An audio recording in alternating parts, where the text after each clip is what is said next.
کیا تم یقین کرو گے کہ ایک فوج نے قلعہ فتح کرنے کے لیے اپنے ہی ایک سپاہی کو پتھر کی طرح ہوا میں اچھال کر دشمنوں کے بیچ پھینک دیا۔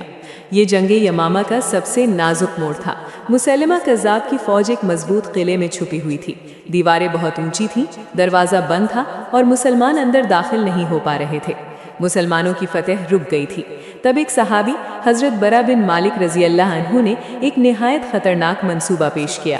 انہوں نے کہا، مجھے ایک ڈھال پر بٹھاؤ اور زور لگا کر مجھے قلعے کے اندر پھینک دو۔ ساتھیوں نے کہا، یہ بہت بڑا خطرہ ہے، اندر ہزاروں دشمن موجود ہیں۔ انہوں نے کہا، نہیں، مجھے بس اندر پہنچا دو، میں دروازہ کھول دوں گا۔ پھر لوگوں نے وہ منظر دیکھا جو حیران کر دینے والا تھا۔ حضرت برا بن مالک رضی اللہ عنہ کو ہوا میں اچھالا گیا۔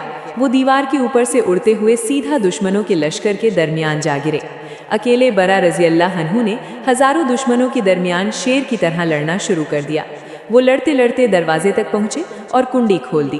جیسے ہی دروازہ کھلا، اسلامی لشکر تیزی سے اندر داخل ہوا اور فتح حاصل کر لی۔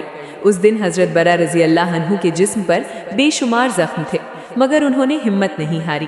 ایسی دیوانی بہادری صرف عشق رسول صلی اللہ علیہ وسلم میں ہی مل سکتی ہے۔ اہل محبت کامنٹس میں سبحان اللہ لازمی لکھیں۔